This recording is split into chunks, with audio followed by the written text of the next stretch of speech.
Hello, my peeps, and welcome back to Passionate People and Preposterous Peeves. We are ankle deep in Season 2.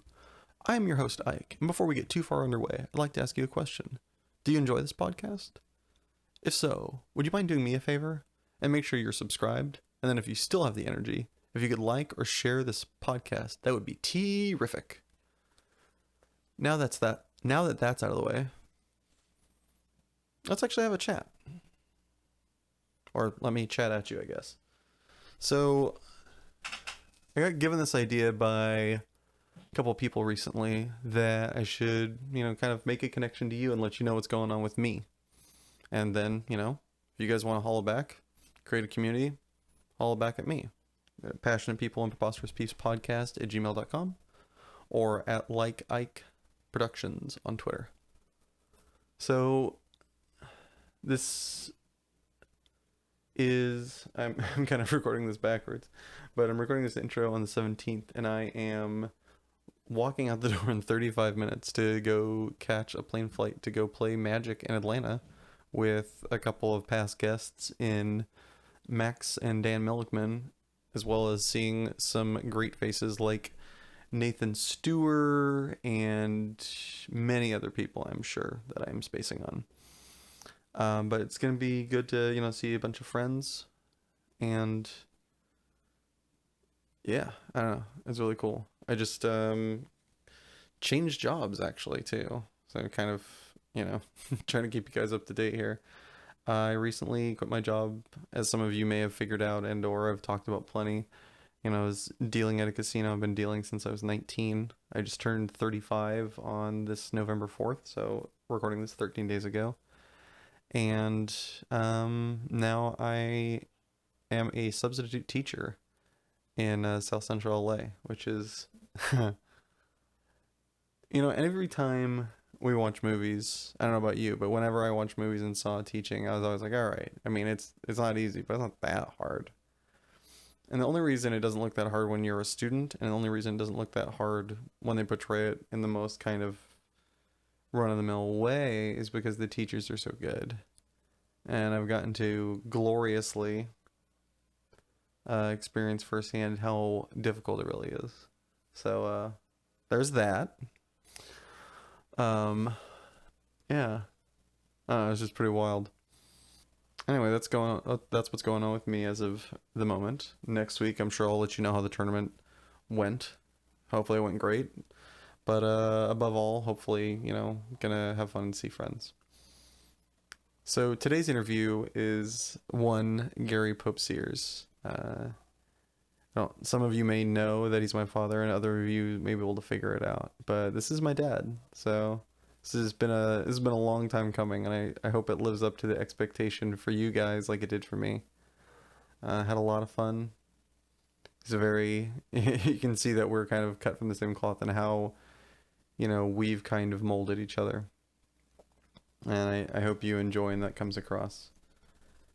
But a couple people really reached out and told me to try, having a different start than just jumping right into the interview, talking a little bit about myself, a little bit about the guest. If this is something that you like, let me know. If this is something that you don't like, let me know. And if you have other ideas that you think would better improve this product that you're taking so much time to enjoy, 1, thank you.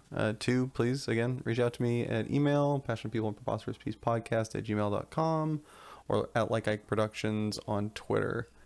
Yeah. Thank you so much for listening, and please enjoy me, talking to my father about all that he loves and all that drives him crazy and everything in between. Welcome, everybody. Today we've got one heck of a guest, folks. This man has lived a wonderful life, built fences in his backyard, been a beloved dog dad to many a Doberman, even had a human son or two as well. Also convinced a fellow guest of this pod to stay married to him for decades. Would y'all please give a warm welcome to Gary E. SEARS!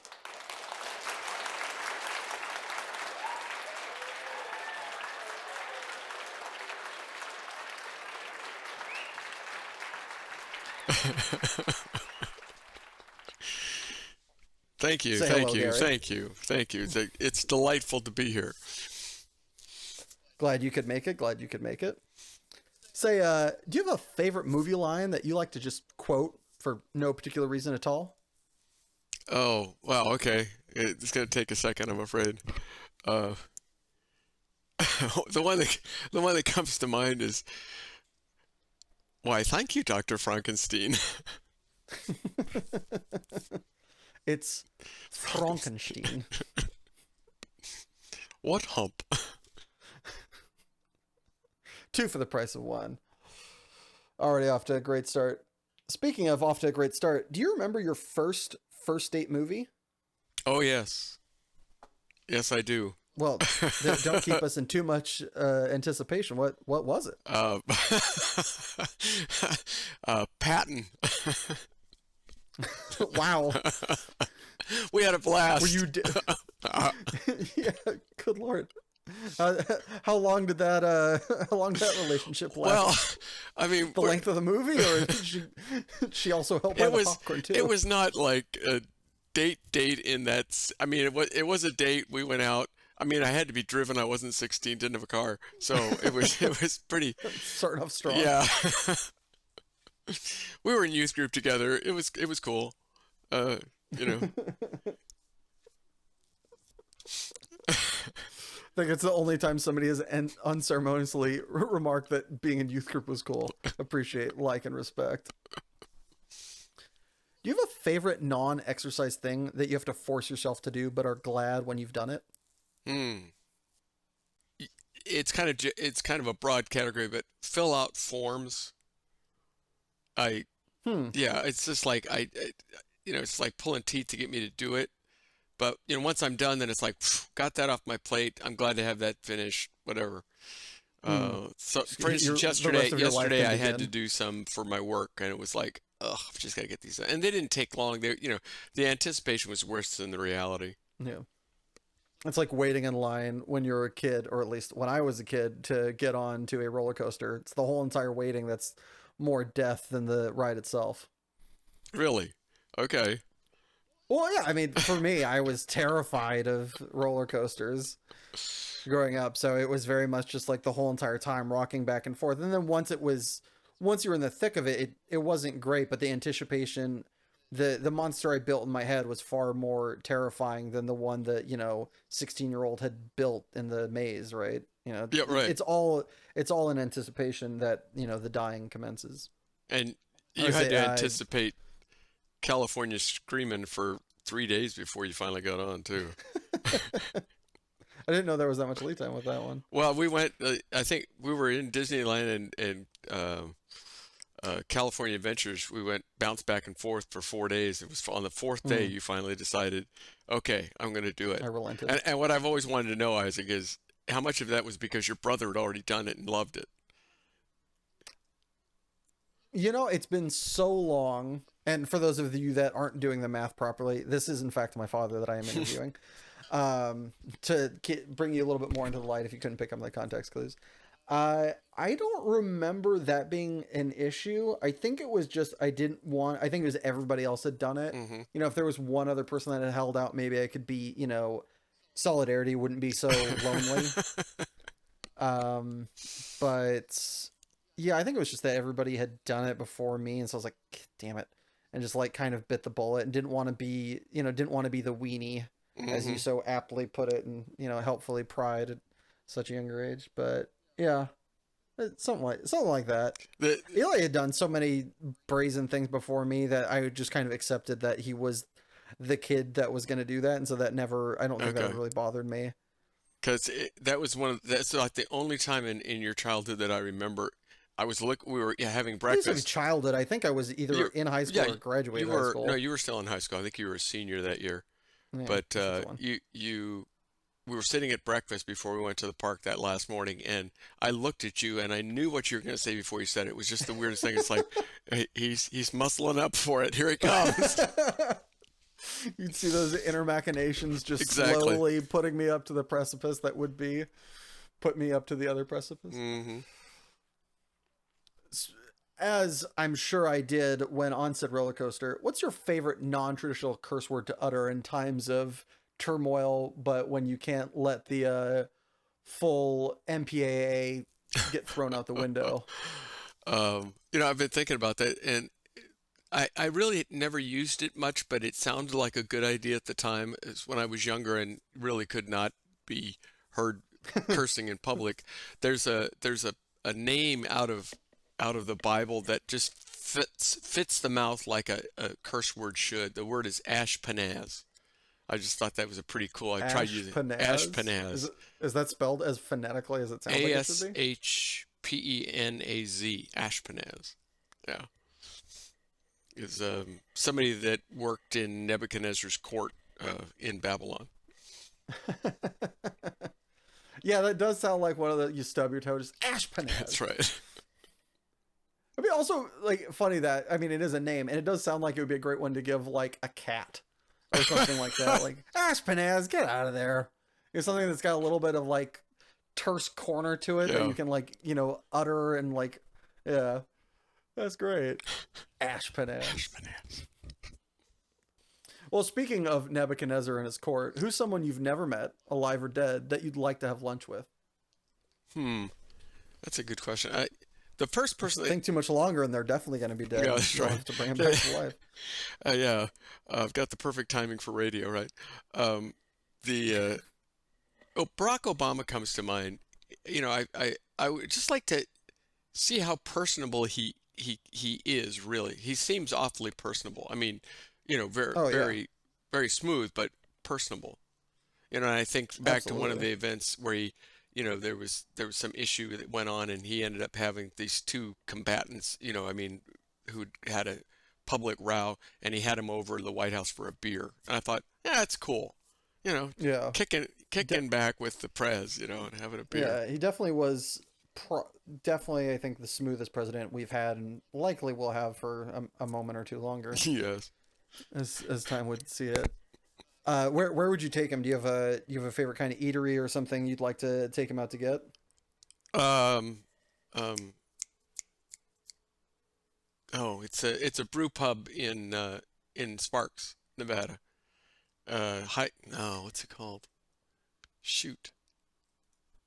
Anyway, it's a brew. There's a couple of them in the Reno area, but there's one in Sparks specifically. It's just good. It's just pub grub, and they got a nice array of Great beers. Basin Brewing That's it. Company, That's it. perhaps. Great Basin. Yeah. Thank you.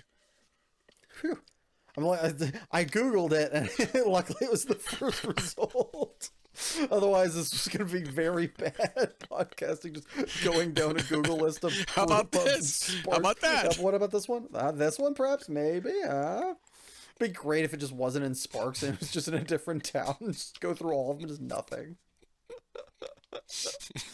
Well, speaking of fun eats, what's your favorite meal to make just for yourself, assuming cost and time are not relevant factors? Mm, mm, mm, mm, mm. It would involve bacon, I'm sure. As any good red-blooded That's American right. dish does. That's right. Uh, yeah, probably it might be maybe just an omelet and some bacon on the side. That's pretty good. It You don't like combines. mixing the bacon into the omelet? No, I like my bacon straight. Ooh. But he's really roughing it out here. He likes his bacon straight, folks. I take it straight. No chaser. What goes into your excellent omelet? Uh, mostly cheese, but uh, Costco makes these little uh, containers of guacamole, just the little ones, and one of those in Hmm. about a three-egg omelet really gives it a nice, and it's a nice, kind of salty guacamole. It's a nice guacamole, so that adds a lot to it. That and cheese is pretty good. That bacon on the No, side, that'd be good. you're not no sour cream though, no cream It, fresh, if I nothing of had it, some. that'd be okay. Yeah, but the guacamole gives it the texture I'm looking for. Nice. Do we have a preference on cheese, or just whatever is the first thing you grab out of the fridge? Um, using a shredded mix now that's uh, Monterey Jack and cheddar, and that's fine. You know, if it was just shredded, Tillamook would be, of course, the numero uno for me. But Well, I have to note that you left off a condiment. So it makes me question, if you were a condiment, which do you think you'd be? Not that you'd have to put it on your eggs, of course, uh, and your straight bacon. sweet relish. Sweet relish. Sweet relish. All right. I love sweet relish. I could just, I usually put it on things, but I could just sit there and eat it out of the jar. Just a spoon. Just Just a man on a rocking chair, a spoon, and just a barrel of sweet relish. Just having a moment in the sun. Yeah, if I can't get that, I'll just drink vinegar straight. Right? Oh, oh, just drink vinegar straight. So here's something interesting I learned once from a guy is if you're really hot and like you've been working out and stuff like that, or you're working out in the field or something, and you need to be refreshed, the best thing he ever found was water with some vinegar in it. He said it's the most refreshing thing you'll ever drink. And it's like, I was hearing recently, not recently, this was a while ago. I'm remembering this. This has got an earworm for me. Is that if you don't have money for like Gatorade, what some poor schools would do is take water, and I think it was I want to say like olive juice or something like that, and that like is a good stand-in when it comes to like the chemical breakdown. Obviously it tastes considerably worse, mm-hmm. Oh, that is but interesting. it does the trick of that similar nature. Mm-hmm. And while we're on said subject, do you have a life hack that you'd like to share with the class to improve their daily living and help them cheat around all the, daily diatribes that they have to deal with? Oh, nothing comes to mind. I'll put that in the back of my mind. If something sparks, I'll come back to that if I can. Sure. Well, let's head in a different direction. Let's see if that allows that part of your memory to jog a bit. What's a job that at some point in your life you wanted to pursue but are so glad you didn't? Well, I did. I mean, you know that I did pursue something that I thought was what I had in mind, and it didn't work out that way.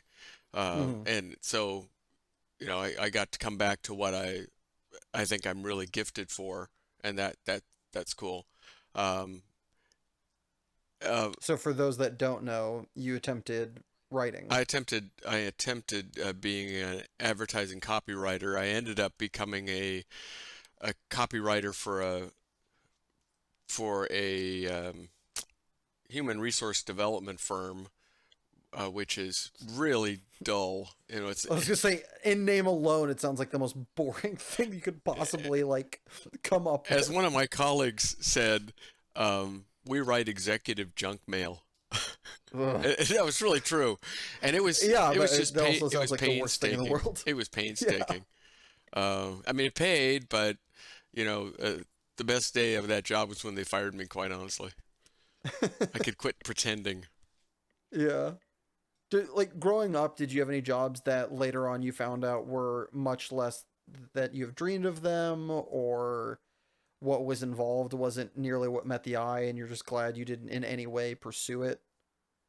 I Well, I mean, I always had a job, right? I mean, because Hmm. my folks own businesses, so always had a job, whether I liked it or not. It's a family thing, so you go to work, and so that was, it was okay. I could do it okay. I wasn't enamored with it, but I was doing what I was supposed to do. So, Yeah. uh, I've never been the most industrious person, so Oh, that's where I get it. Okay. yeah, your aunt. I mean, the ultimate indignity of the business was when it was turned over, for like an evening to my sister and I to do to run the place.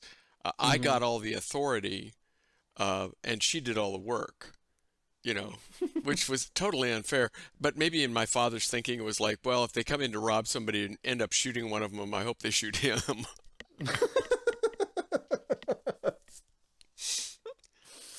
We're gonna move away from the inclinations that drives real quick.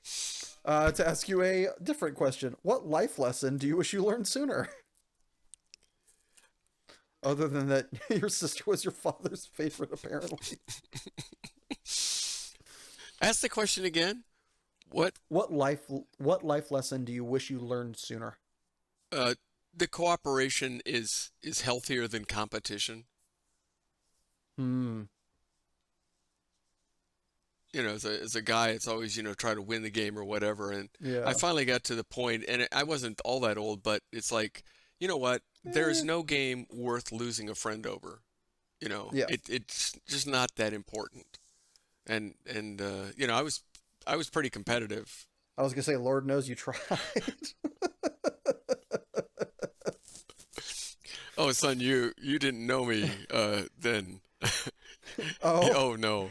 However competitive I was with you, no. not with me. I remember, to kind of, pull back the curtain a bit. I remember that the people that used to play morning racquetball with when we lived in little old Fallon got you a shirt reading, what was it again?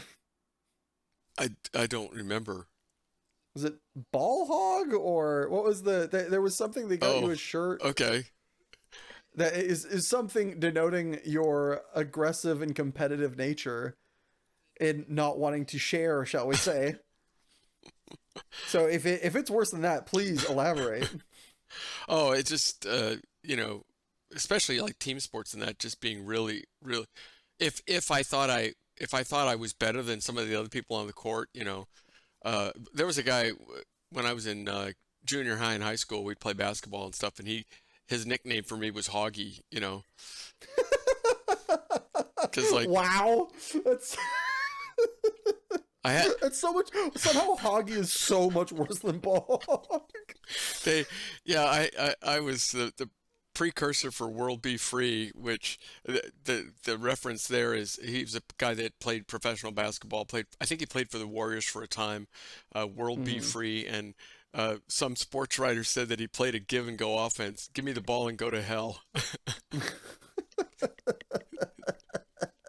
It's like you gave me the ball, you must want me to do something with it, right? So, I doubt that's the moment that you would pick, but who would you want to play you in a movie of your life? You can pick the time in which that character portrays you. What do you mean I can pick the time? The portion of my The life? time of your Okay. life. Also, arguably, if you would prefer the time of their life, if it's, somewhere back in your youth, but you think they were a great actor when they were in their youth to portray you at that time. I want Tom Hanks to play me when we were living in Fallon. It's I want to have his his just kind of nice, easygoing way through life. With yeah, I want Tom Hanks to play Do me you, in those in my is forties. that wish fulfillment in that you wish you were received that way, or do you think that's a good, accurate depiction of your person? I'd like to be perceived that way. Wilson. You want Castaway Tom Hanks to be you as a preacher? It's a very odd choice. Maybe I should go with Mr. Rogers, huh? Yes, something a little more dry. All right. I'm gonna put you in a theoretical circumstance. You're going out to a cocktail party, and you want to look extra. Other than your normal garb, what accessory do you add to your ensemble to really stand out? A bow tie. Bow Bow tie? tie. Are you? Do you tie them yourself, or you get them like a clip on? What are we talking? Are we going full professor, or Oh yeah. Yeah, Okay. don't come at me with a tie that I don't tie. No, no. When's the last time? Random aside. When's the last time you wore a clip on? Well, Tie, bow tie, or either? we sang a concert recently, and they had these. It was a Mexican themed concert, so they had these kind of mariachi bow tie things that were just elastic around the collar. Mhm. And that was because there's no way to tie them or whatever. I don't know, but it's been a long. Actually, I went to a meeting not too long ago with a bow tie that was that you just wrap under the collar and clip Mm-hmm. together, a clasp, because one of the people at that meeting gave me that tie, so I wanted to kind of honor them by doing it. But and for a long Much time, to your soul's chagrin, I'm sure. for a long time, I just went with the clip-on bow ties, for concerts and stuff like that. And then Mm-hmm. I ended up getting a tuxedo, and it's like, you know what? If I'm gonna have a bow tie, I might as well learn to tie the damn thing. And I gotta tell you, it's so different than tying a long tie. And Oh yeah. so I'm watching a YouTube video and I'm trying it. My hands are cramping, and it's just because it's a real different animal. But I've got it down Yeah. now where I can do it pretty easily and well. So there's certain meetings that I attend that I always wear a bow tie just 'cause. I don't wear them very often, but I do it for that. And then I know how to tie the black bow tie for my concerts and stuff. So Well, speaking of very fond inanimate objects in one's life, what inanimate object would you be best friends with, do you think, were it sentient? uh, the rock out in our backyard in Sparks. I love that rock. Okay, expound. Okay. So we moved from Fallon to Sparks in 2012, bought a house, and the front yard was trash. We tore out everything and we put in a bunch of plants. Imagine that with your mother. A lot of plants, some trees, and we landscaped it pretty nicely, and we decided to put some rocks in. So we found this guy that sold rocks, and we went and bought a couple rocks. And fortunately, the people next door had no front yard, and they didn't mind that he drove his big truck up onto their dirt, and because he had this claw on the back of this flatbed truck that Mm-hmm. kind of like one of those carnival claws where you grab the thing Yeah. down in there, and he put the rock in place. Okay. So and he was great. He's like, is that the way you want it to sit? No.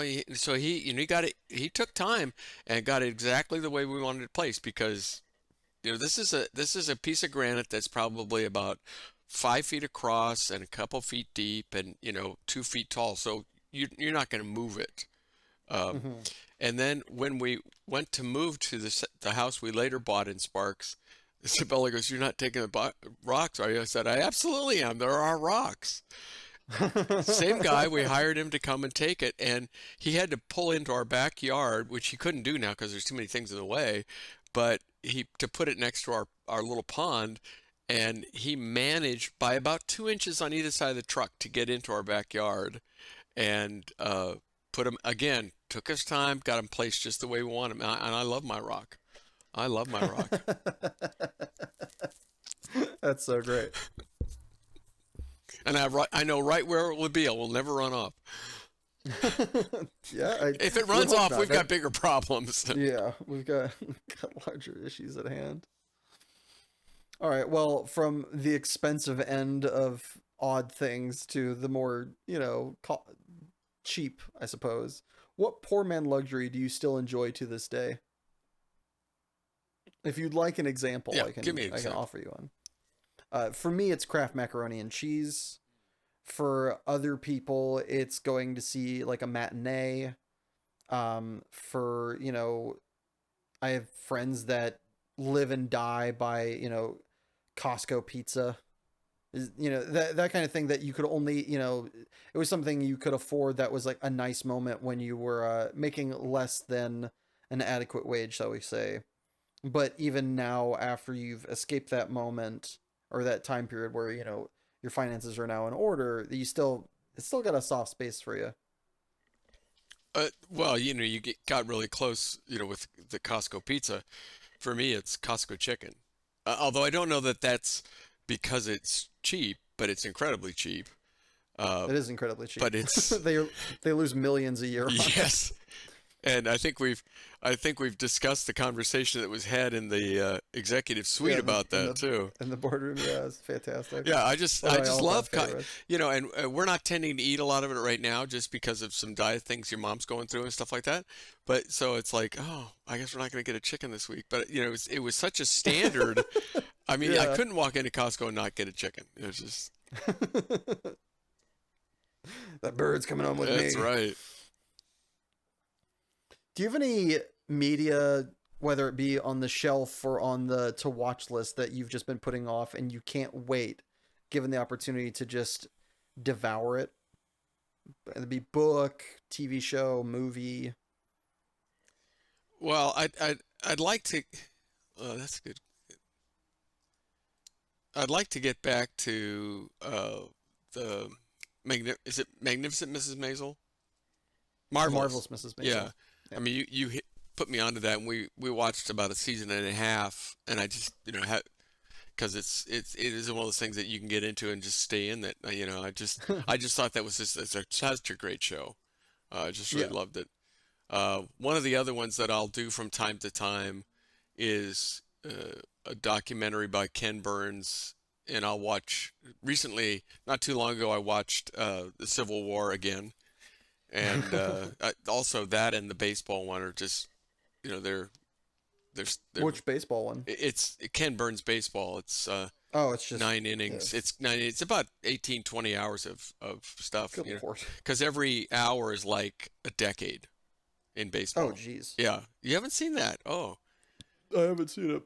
well, there's something to do soon. Oh lord. Christmas just got full. Yeah, it did. All right, before we circle out of this, before we leave this, we're gonna circle back real quick. Have you thought of a life hack that you'd like to share with the class? Well, I guess one of the ones for me, because is do all your laundry at once. Uh, I do all of our laundry on one day, Mm-hmm. and when it's done, it's done. And I know a number of people that, there's always, there might be something in the, where is it? It's in the dryer or whatever. And, yeah, no. They do like micro loads. Yeah, whatever it takes, just get it done, have it, Weird. off the list, Yeah. check the box in the list, that whole sort of thing. I mean, I just feel sorry for the people in your life that know that or that do that silliness. That is so ridiculous. I can't imagine like not doing it all in one day and just having that monkey off your back, so to speak. right, right. What? Man, you know some people that got some problems. Good lord. All right. While I try to grasp that reality, we're gonna throw it to commercial break. Okay. But before we do, if you could have listeners to this podcast, your one song of your choosing, which would it be? Oh, the one that comes to mind is Tusk by Fleetwood Mac. Great song. All right. And with that, we're going to throw it to our first break. Feel free to stick around and enjoy this totally real commercial, or take a minute to enjoy Tusk by Fleetwood Mac. Or if you really wanted to hear a song from a previous episode, check out the playlist on Spotify, Passionate People and Preposterous Peeves podcast, Song Rex. It's a long title, I know. Don't worry, there's a link in the description. Either way, see you in a jiffy. Do you need 100 pounds of butter? Come on down to Company Street Company. What if I need 30 gallons of olive oil? Come on down to Company Street Company. But what if I just want one flatless bird roasted for a reasonable price? Come on down to Company Street Company. Okay, but... Just come on down to Company Street Company. We have everything for a better price. Free snacks, and employees who don't want to kill themselves, or you, because we treat them like fucking human beings. Yeah, but... Yup. Even... Just get your ass down to Company Street Company, where the only sketchy thing we've ever done is enable frozen orange juice hoarders. Welcome back, everybody. So, Gary, what's your passion? My passion is the spoken word, which I suppose, given my occupation, shouldn't be too surprising. But what is your occupation for those people out there who don't know you as well as I do? I have spent 40 plus years as a parish minister and preacher. So I'm the son of a preacher man, is what you're saying? Yes, that would be. Okay. You're tempting me to start lapse into song, son.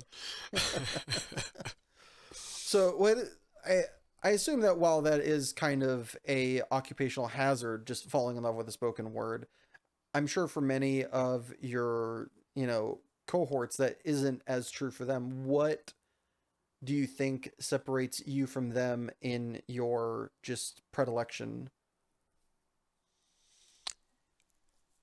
Yeah, especially, I associate with a lot of ministers, and some are very skilled in the spoken word, and some just, kind of get by, and I've never quite Hmm. understood that. It's kind of like I've got a forum, each week basically to make an impression about what I think are very important things. Yeah. I need to bring an A game. And Hmm. I have played with the idea of just speaking from notes. And I know some people that can just, go off nothing. They just got it internalized. No, I want a manuscript in front of me because I want to cultivate the words. I want to use them. I want to put the emphasis where I want it and stuff. That doesn't mean I don't take some liberties with it when I'm actually doing it, but in the preparation, I want it to work. I get a little anal about that. Just about that though, nothing Oh else. yeah, nothing else. Uh, No. so, do you think if you had a different occupation, you wouldn't be as fond of the spoken word as you are?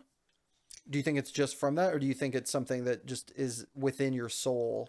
Oh, yeah, I think it is within my soul. I mean, because it doesn't have to be a religious spoken word to be moving to me. I've always been intrigued. In fact, I just started listening to a podcast recently called let me double check it. I think it's called "It Was Said." Um, it's by a great historian named John Meacham. It was said, and it's a series of podcasts about great speeches by a Mm. variety of people. From Winston Churchill to Martin Luther King Jr., Ronald Reagan, people like that. And he gives a lot of background about the importance of the circumstances, but then the usually incorporates some of the actual speech itself. And you just see how memorable that can be, how moving that can be. Um, I've watched a little bit at times of speeches of Adolf Hitler because, you know, much of a monster as he was, his ability to influence and inspire people was amazing. There was this He should passion. have just been a he should have just been a pastor. Is that where we're going with this? No, read that wrong. Okay. When did you first? Do you remember when you first started to like really fall in love with the spoken word? Do you remember like what age you were? What was the kind of inciting incident, if you will, Well, that really drug you it in? had to be church, and I say that because, I mean, first of all, we went to church every week, and and there wasn't, kids' church for my sister and I to go out to. We were sitting in the pew, and I Hmm. wasn't really like captivated by it, but I do remember that I guess I sensed that there was something powerful going on there because when I was about probably around 9 or 10, I organized little worship services at home. Uh, yeah. This is the most adorable nerdy thing I found out this year, by the way, folks. Is that my father, all of what, 8? Well, 9 or 10 probably actually. 9 or 10, yeah, that makes it Yeah. better. 9 or 10 got his family, somehow corralled his family into the living room to hear the same sermon they had heard Oh, I don't even know. I earlier. don't think it was related at all to the sermon I'd heard. I think Oh, okay. but I don't know if that makes it worse or better. well, But either way, corralled them into the yeah. living room to hear this 9-year-old preach to them again. Your sister must have She been was the pianist. Are you just, kidding? She was right there with me. yeah, I'm sure without gunpoint at her head, she would have been right there. It's all the better thing she got. Did you do it like, were they getting double dipped on Sunday? Was this Sunday they come home? Let's do it again, Sam. Like, Well, I was will it say that bad? I Or will say that the offerings were pretty skimpy, but did you have the gumption to look in the hat and just go, really, folks, this is all you could do? Or did you know that ended up in a beating? no, but there was some draw to me. I don't know how many times I did this. I wasn't like lots and lots, but I Mhm. remember vaguely doing it. And you know, next time when you're around at Christmas and Aunt Judy's with us, we could talk to her about what she remembers. Oh, But yeah. no, there was there was impact on that, and I've always been loved it when the right phrase meets the right opportunity, meets the right emotion, and Hmm. the way it can move people to hopefully do good things. But Yeah. sometimes it can move people to do horrific things. you know But So, but before we get too far away from this hilarious anecdote, I'm curious, is that the moment that, like, did that moment carry for years, and like that's why you became a preacher, or was that kind of a moment that you look back on and go, huh, maybe that's what led to this? I honestly had never, I mean, it's obviously there's some relation to that. You know, I didn't know at that time that that was my calling. But it was probably it was a good opening to that, right? I mean, because Mm-hmm. I have this interest and I'm following through on it at an early time, and I was being supported by my family. I mean, when they weren't going, "Oh my God, do we have to sit through this?" It was like, "Oh, okay," you know. Ah, to be the only boy in 1950s America. All right, so you start 9, 10 years old. You get into elocution at a young age. You start trying it out. After doing it at home, do you remember? Did you have stage fright? Like doing it? Did all right? I guess I'm getting ahead of myself. Did you then ever do any more public speaking before you became a pastor? Well, again, so little background. Born and raised in Gilroy, California. Age 11, we moved to Lodi, California. Uh, was in the Methodist Church in Gilroy. Joined the Methodist Church in Lodi, and they had a good youth group. And a lot of good supporting people around the youth.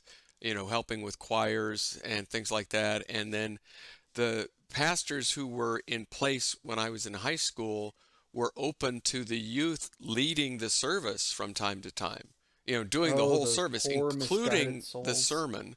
And so I think more often than not, we would share that responsibility. But Mm. I mean, I remember, reading scripture. I remember, preaching some part of a sermon when I was in high school. Yeah, it was. Where did you like immediately go to that? Was that something that you were just kind of, it was like a perfect fit, or do you remember having a lot of trepidation and, like, kind of like shaking your boots while trying to like warble out the words? I don't remember ever being, I mean, I was nervous some, sure, but I don't ever Mm. remember being intimidated by it, which, you Mm. know, so it always amazes me when that comes up and somebody goes, uh, well, I can't speak in front of people. It's like, why not? I don't get it. It's not a big deal. Now, that said, there are some circumstances where I'm much more nervous than, Hmm. I am on Sunday morning in my church. Like when I have to address a large conference or something like that. That gets in my head a little bit. I don't flee from it or anything like that, Say a but prayer at Candlestick Park. yeah, right. Yeah. Yeah, that was a little, well, I mean, it wasn't a prayer, but I mean, to address a major league ballpark was something. Let's see, you were I was five or 5, I six. Yeah, think, you're five, and I because Eli was still very much a worm in a he blanket. was yeah he was a bun in the oven. But yeah, just a quick aside. So for your listeners, I helped organize a fundraising event for my denomination at Candlestick Park when the Giants still played there. And one of the deals was they would, we were making money on it, so they would give us one of those big, fake checks, and and then I got to say something, and they gave me like 90 seconds to say what the money was going to and that sort of thing. And so I stepped up to the microphone and, near home plate or wherever it was, and I started in on my little spiel. And I guess they must have had a delay in the system because it was a few seconds before I could hear it over the PA system coming back at me. And it was, I'd almost got to the point of not hearing it and saying, "Is this thing on?" And then it started to come back at me, and it was really freaky to be about 3 seconds ahead of yourself. So Hmm. you just had to. Fortunately, I had a script, and I just read it Yeah, and just tried not to power get through. distracted. Yeah. Yeah, it was weird. And for those of you who know baseball, the person that designated by the Giants team to give me the big, fake check was Barry Bonds' father, who was at that time one of the coaches for the Giants, and he did not look excited to have that opportunity. It was a bummer moment for him It's and a like, great moment for yeah, you. whatever. Come on, let's get on with this. So, I don't know if you can, but if you could try and typify or synthesize down, why do you think you're so passionate about the spoken word? Because of its ability to move people, to make them think things, feel things, do things. I know the effect that well-spoken words have had upon me. Mm-hmm. To in a religious context, to make certain commitments and things of that sort. Um, you know, the right speech. At a political rally, makes me want to give a lot of money or donate time or whatever to a candidate, that sort of thing. It's unfortunately sometimes it leads people like things to war, but they just the capacity of Words to convey meaning, hope, and all the rest. As Do you think you would be as interested in does the crowd size change how you feel about speaking spoken word? Like as a pastor, does it make a difference to the way you feel about doing your job and the message you're saying if it's 10 people versus 100? Yeah, there's a difference in the ambiance of the room, the environment. So it does make sense. I mean, and I'm not sure where that critical mass is, but Mm-hmm. I guess it's based upon my expectations. If I'm expecting 20 people and 20 people show up, I'm good to go. If I'm expecting 100 and there's 12, Sure. the air's How does sort it of the. feel when it's the other way around? What if you're expecting 10 and there's 100? Other than the seating being potentially problematic, It's does very that energizing. It's very energizing. Um, you're not overwhelmed, you're just whelmed? right. When I was in El Cerrito, tragically we had a young man, a high school student, who just died. I mean, there was no good explanation for it. He just died in his sleep.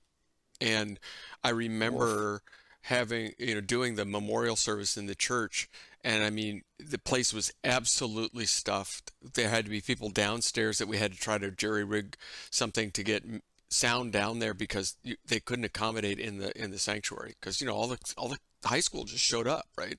And it was like, Hmm. this is a big moment. I mean, here you're dealing with ultimate things, and there was incredible energy. I mean, it was a sad energy, but there was this incredible energy in the room.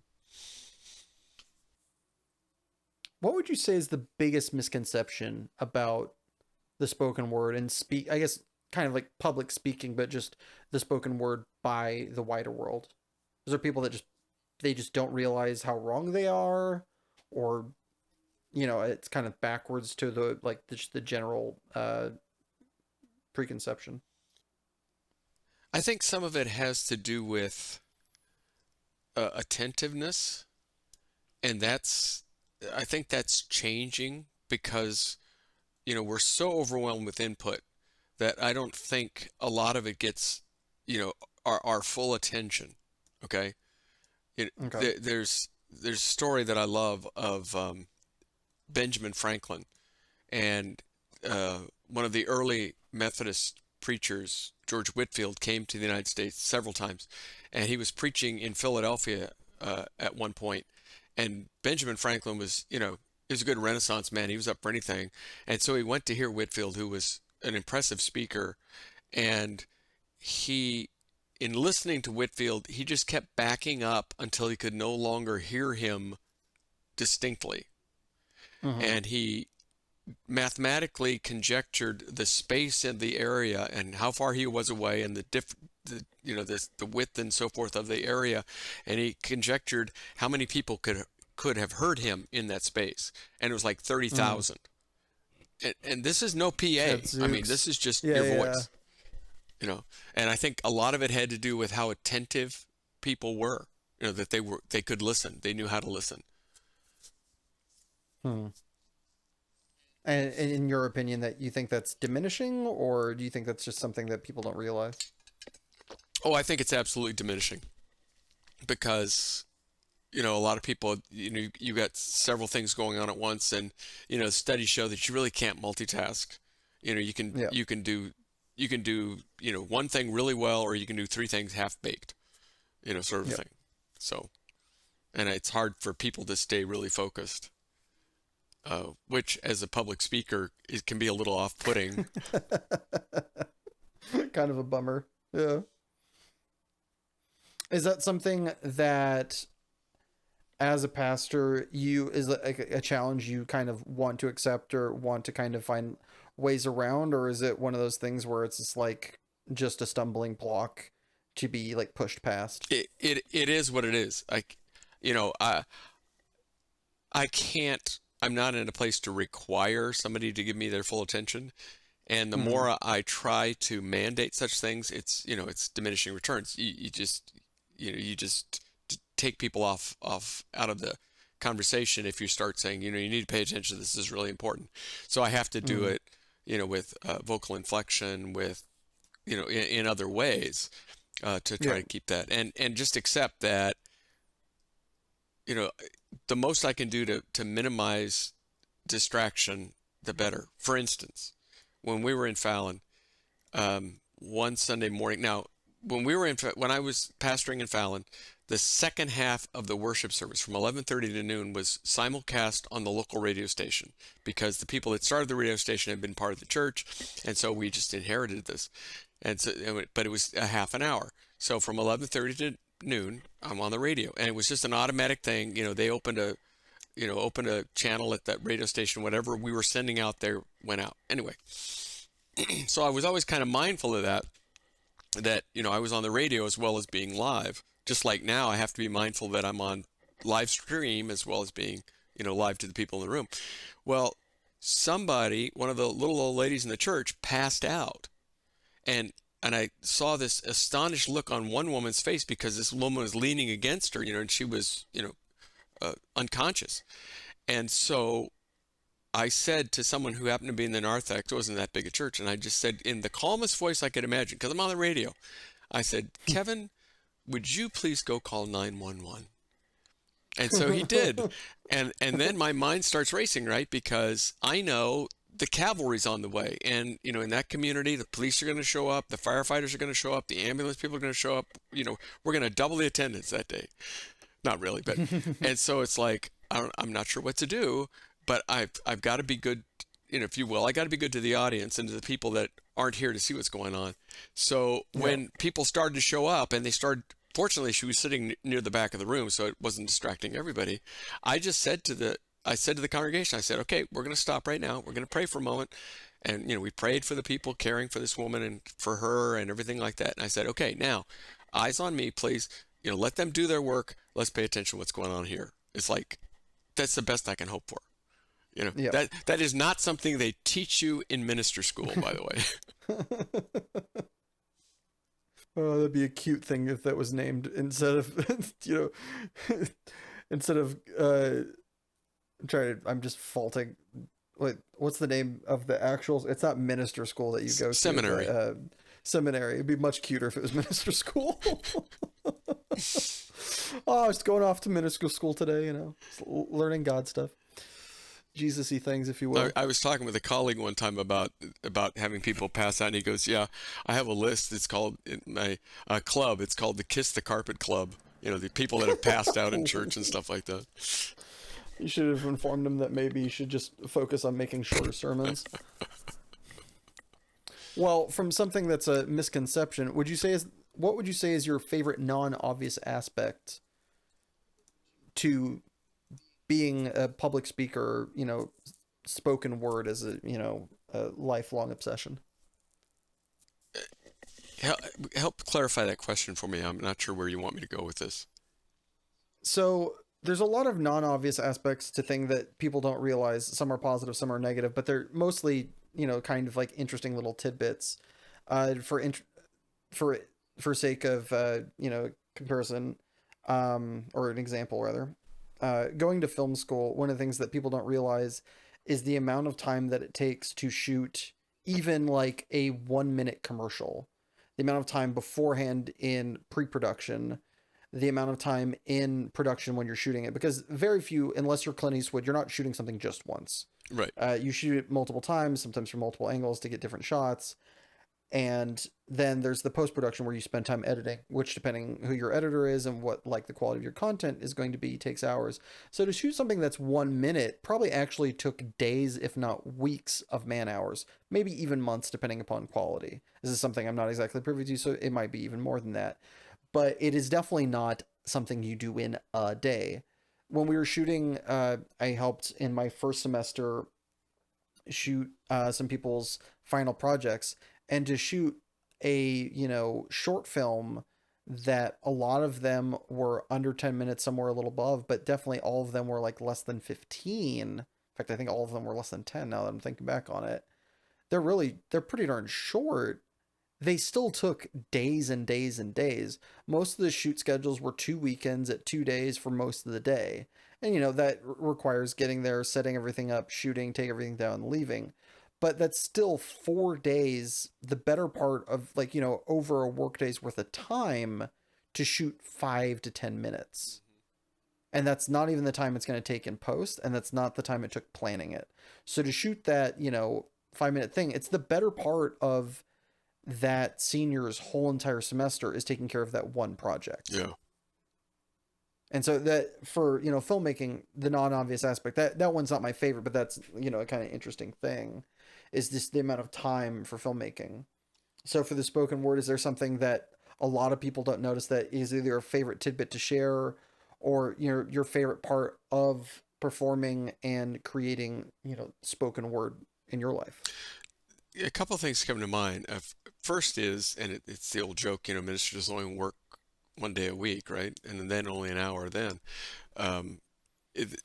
You don't see what's going on to get that 15, 20 minutes, however long the sermon is, out there. There's a lot that happens behind the scenes to get it, there on Sunday morning. And some of that has even gotten more complicated during my years of ministry. There was a time when I was in Fallon that I was putting an insert into the bulletin where people could fill in certain blanks along the way. And, I usually alliterative, because I love alliteration, as it seems most pastors do. But, and you'd fill in the words here and there, and they might have a scripture reference in there or something like that, or the whole scripture written out. And so that had to be accounted for, and that had to be created. And then the sermon had to feed into it so that it made sense. So I have this piece of paper in front of me. And then with the advent of video in worship, I found that there's real value in having like PowerPoint slides that are coordinated with the sermon, so that when I say a certain word, or I say describe a certain situation, I can have perhaps a fine art image show up on the screen, which augments, picture worth 1,000 words sort of thing, which augments hopefully what it is I'm trying to convey. So that's a part of it, is all the little, the ingredients that go into that, pie that's called a sermon, as well as the other parts of the worship service. Hopefully, I'm a firm believer in thematic unity, and trying to get it all the elements to pull together is something that I try very hard to do. And then the other is, I try to be very mindful of the visual essence of it as well, that I don't want to be distracting by the way I look. I don't want that to distract from what I say, whether that's the way I dress, whether it's the way I move, whatever the case may be. Because I've seen speakers with mannerisms that are so damn distracting. After a while, I don't even hear what they're saying, because it's like, I wish they'd hold still. Yeah, it's the candles taking away from the cake, so to speak. Yeah, and here's a wonderful example. I love telling a story that in 2008, when Barack Obama was elected president, in the run-up to it, during in the early part of the campaign, Barack Obama came to our little town of Fallon, Nevada. But 2 days before that, Bill Clinton came to Fallon to deliver a speech on behalf of Hillary, who was running at the same time, of course. And so he shows up at the high school gymnasium, so we're there, and he did his standard stump speech for Hillary, and then he opened it up for questions. And Isaac, I'm sure, would not be at all surprised to know that his mother raised her hand, and asked to ask a question, and so he listened to her question, which was a very penetrating question about education. And she's a teacher and stuff, and she had some real umbrage with George W. Bush's No Child Left Behind and all that stuff. So she asked this penetrating question, and Bill Clinton, in his response, just made a connection with her that was amazing. For about 20 seconds, he answered, he spoke to her, and he spoke only to her. She was the only person in the room at that moment. It was just amazing. And she sat, when he finished and he went to the next question, she sat down, I leaned forward and I said, "You realize he didn't say anything." And he really hadn't made any policy statement or anything, but boy, you talk about charisma. It was real obvious how he could be elected to president twice. It's really amazing. Well, as we move on from the beautiful to the befuddling, Gary, I got to know, what is your preposterous peeve? Well, my preposterous peeve is the flip side of my passion, which is I hate it when people misuse the English language, especially in spoken form. I just hate it. It drives me crazy. And there are certain parts of that are most pronounced. And the way I can get at the one that really galls me the most is the story of the fellow walking across this Harvard Square, and he sees this student. He goes, "Excuse me, sir." He says, "Can you tell me where the library's at?" And the student kind of looks down his nose at this fellow and he goes, "Sir, this is Harvard. At Harvard, we do not end our sentences with prepositions." And the guy goes, "Oh, okay. Well, can you tell me where the library's at, asshole?" I love how your takeaway from that story is like that the guy from Harvard's the good guy, when it's clearly he's the asshole, and yet still somehow at the end of it you're Team Harvard. Well, I've gotten to the point where I try not to correct people. Yeah, how's that going for you? Oh, there's some tough days. But here's an example. Isaac, how are you doing? Done all right? Okay. Often people will go, "I'm good. I'm doing good." No, you're not. You're doing well. What? Good is an adjective. It does not define how you are.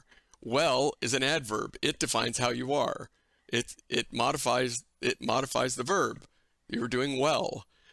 But everybody says, "I'm good. I'm doing good." No, you're not. And so I'll just go, and under my breath I'll go, "Well." I do. It's just like it saves me. Oh, I know. Saves me going crazy. I'm aware. You don't do it as quietly as you think. Okay. Too much of a stage whisper, I guess. Sure, if that's what you want to call it.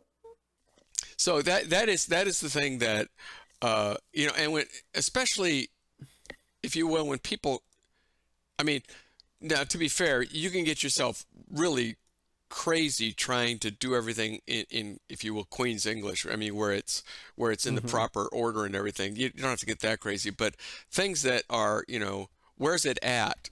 That's the key. You don't need the at. Where is it? That's all you need to say. That's all. So things like that irk me. And when people, especially when they're trying to be persuasive in that, are sloppy with their language use, or they haven't paid attention to the meaning of words or stuff like that, it's just like, oh, you're just shooting yourself in the foot, and you're shooting me in the foot at the same time. Do you have any favorite examples of such utterances or circumstances? Oh, nothing comes to mind right off, but I'm sure there's many. I'll have to be on the lookout. But Yeah, I mean, and especially, well, good Lord, former President Trump was just, one malapropism after another. He just was not, he did not speak well. You know, he was just a buffoon, in my opinion, you know. And many others. Well, and, But what was it? in all fairness, Joe Biden's not the most eloquent person either, but Yeah. he's, he more clearly communicates. Hmm. What are there any kind of slangs that you prefer to correct diction, or is there an intersection thereof where you find one side to be where both sides are palatable, or is there like kind of situations where you flip flop from correct diction with slang or with the common parlance? A lot of it's contextual. If it's an ordered presentation, for instance, I have much higher expectations than if I, talking to some people on the corner or something like that.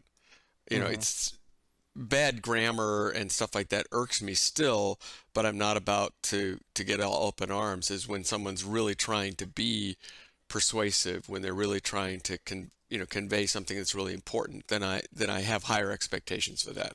Yeah. Do you ever find yourself appreciating uh when somebody here let's give the audience a taste when somebody slangifies a word? Do you do you ever find yourself enjoying the kind of not inaccuracy, but How about the the idiocy? flair? No, there's times where people speak it with a drawl, and there's a kind of zing to it. It almost sings in its own, off Yeah, onto its own I tune get. that might be inappropriate. I'm still trying to get Given, past the word slangify, honestly. Uh, you brought me back to one of the things that absolutely irks me, and it's becoming more. I think it's becoming more and more prevalent in accepted speech by others, and that is, you'll know this term, verbing. Mm-hmm. You know, like you know, instead of you're going to draw an annuity, you're going to annuitize something. You're ising something. It's like, oh, would you please Mm-hmm. stop that? Just use a couple more words and make it work. Okay, don't you know? Quick aside: if you ever want to do an impression of Mr. Spock, you know what you do? Little verbal thing you can do to make yourself sound like Mr. Spock. Uh, Do not use contractions. yeah, it's I was gonna say Yeah. it's something. Yeah. That's all it is, So right? It's just don't use yeah, contractions. and to sound like William Shatner, you make every word into its own Yes, sentence. right. Um, does it bother you when? So obviously, what verbing. You know, what'd you say? Sorry, I thought I No, was trying to you're right, replicate but what it you just said. even saying that Yeah. makes me nauseous. All right. Well, we're at an impasse. So other than verbing, what about when if somebody did like the inverse, if you will, if they took and like there's this. I'm not a big fan of this because of the occupation from I once hailed, but there is for the younger generation, if you agree with something or in a way of saying yes, people are now adopting the word bet. I sound like a fuddy-duddy even like saying it in such grandiose terms, but Hmm. if you were to ask me, if I wanted to go to the park today or are we still on to like go get a drink, I'd say bet. I think I might even be using that wrong. I don't know. But to symbolize a concurrence or a yes to in certain circumstances, how does that ring to your ear? Again, it's. I hate to keep coming back to this, but it's kind of contextual. If it's the accepted for that group, all right. Mm-hmm. Don't expect it to be accepted for me. It's like the word. Little things like that. In the right circumstance, they're okay, but why don't you just say I agree, or say, why don't you do not assume that I understand what the hell you're trying to say when you're using some sort of slang term. It's kind of know your audience and meet them where they are. If you're really trying to communicate, you meet them where they are. You don't expect them to go where you are. And I realize some of that can become awfully provincial. Yeah. But So I guess, where do you come off? This is a better. I think this is a better coalescence of what I'm really trying to get at here. Is what do you think of the adage? Just the whole idea of language is just communication. So as long as you know what I mean, there's no such thing as an incorrect term to use. The basic sentiment of that, I agree with. The most important thing is to communicate. That said, yes, and the woman who gave you birth and I have gone round and round about some of her her word choices, and she will come back to that. She'll go, "Did I communicate?" "Yes, dear, you did." And then I'll think to myself, and you could have communicated in a much better way than that. But anyway, it's like. But you choose to reside in the same blanketed shelter that she does in the evening. That's right. So you gotta know when to try to keep it to a real low stage whisper. Do you remember when this peeve of yours first reared its head and started to drive you mad? I don't remember it being a deal when I was like in school and stuff like that. And I just think it's as I've become more attuned to speaking and being heard and communicating that it's, that I've adopted, the accepted norms and become a stormtrooper for say them. It, I dare you to say it. I thought you were going to go with boomer. I am a boomer. I'm from the center. True. Literally and figuratively, yes. a boomer. I'm from the dead center of the baby boom. Oh gosh. So this is something that happened when you were adult. Yeah. Not adult, but adult. Yeah. Thank you. Do you have a time where this, preposterousness shone the brightest, perhaps? I don't think I've ever, made a big public scene. I think it's just been manifested amongst those who were closest to me. Shared it for those that loved you the most. Or who couldn't get away from me, whatever. Yeah, we'll go with that. Oh shit, we're in an elevator. That's right. And another thing. Let me tell you about your grammar. And I am, I'm not as big a grammar Nazi as some people are. But there are. He doesn't have the little mustache or the hat. There are some other things. Yeah. So yeah, I wanted to bring one thing into the conversation because I think it's a great term and it's a great form of humor, and that's it's called a paraprostokian. Are you familiar with that? No. A paraprostokian. You know what it is. Here's the definition. A paraprostokian is a sentence or statement with an unexpected ending. It means against expectations in Greek, and typically puts the first part of a sentence in a new and humorous context. So it's usually like a joke that would be told. It's kind of a misdirect. Right. It'd be a stand-up joke with a misdirect. So one of the ones in this article is the easiest one to remember. Henny Youngman's famous line, "Take my wife, please." I mean, or the first thing that came to mind was Groucho Marx. Is this morning I shot an elephant in my pajamas. How he got in my pajamas, I'll never know. Or another one that I've got. So how do you say this so I can actually look up this word and cite it? Okay, it's PARAPROSDOKIAN. Yeah. IAN. Yeah. Sorry. Another one from Fantastic, Groucho is, "I've had a perfectly wonderful evening," but this wasn't it. and the one that was on the website shows a picture of Stephen King, and the quote is, "I have the heart of a small boy in a glass jar on my desk." Yeah. My favorite, and you'll remember this, I think, is Time flies like an arrow. Fruit Or flies like a fruit banana. flies like a banana. That one's actually just true and hilarious, though. Like, that one's a double entendre, less of a paraprostokian. But Either which way, we're having too fun for it to be a peeveful moment anymore. oh, So. sorry. No. You're good. What? Well, as we end this out, what do you want to say? I'm sorry. You were about to say something before I No, I don't think I started was. leading us towards the door. All right. First time for everything. Am I right? Probably. All right. All right, with that, we're going to head to our second ad break. But don't go anywhere, because when we get back, Gary's going to enter the lightning round. See you in a bit. Have you ever just looked at fried carbs on a plate and thought, I need to eat those, but it doesn't taste all that appetizing? Introducing catsup. Catsup is a sugary and red syrupy paste that'll overshadow any unappreciated taste. Simply douse the unpreferred tasting object and ingest. Mmm. Thanks, catsup.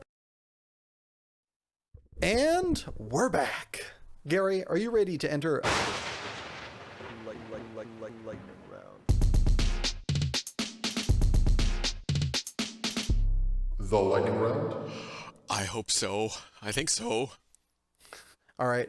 Put however much time it takes to bake this cookie on the clock. Gary, is there a price for you to give up your passion forever? No. Make the food or do the dishes? Do the dishes. Did you ever cheat on a test in school? No. Are you out of touch, or is it the children who are wrong? Oh, I'm out of touch. Would you rather have your inner monologue sound like Gilbert Gottfried or Fran Drescher? Oh, God. I guess Gilbert Gottfried. Would you rather read the cue cards while wearing the crown or live in a hovel and speak your mind? Live in a hovel and speak my mind. Do you create your own thoughts, or do you just listen to them? I create them. You're having the best day of your life. What happens next? Another amazing thing or something terrible? Oh, something amazing. Is professional wrestling cool or lame? Now it's lame. Stub your toe or make small talk with strangers? Make small talk with strangers. Would you rather have a class of 40 students for 5 months or 20 students for 10 months, assuming that the pay is the same? Say the math again. So you get paid X Right. regardless. Would you rather have a class of 40 students for 5 months or 20 students for 10 months? I better have 20 students for 10 months. Happiness or glory? Happiness. Nick Cage, best or worst ever? Best? Would you rather be an omniscient amnesiac or have a perfect charisma, but you have halitosis? Omniscient amnesiac. Plane flight or road trip? Plane flight. A day in or a night out? Day in. Salty or sweet? Sweet. Caramel or caramel? Caramel. Would you rather meet your mortal demise by vicious werewolf attack or single zombie bite? Single zombie bite. You're one of those guys, huh? All right. Could you eat 37 of your favorite food for $5,000 in a 1-hour time limit? Yes. Congratulations, you've survived the lightning round. But before we move on to your prize, I, like many listeners at home, would like to now know, what is your favorite food? The thing that came to mind were Anzac biscuits. Oh yeah, 37 of those. You could do that in half an hour. Oh, yeah. Boy, you could do that in 10 minutes. 10 minutes might be fast, but you could do it. I believe Let's you. try it at Christmas. All right, and as a reward, since you have survived said lightning round, what lightning round question would you like to ask me, and in turn be asked of future guests? Vocal or instrumental? Ooh,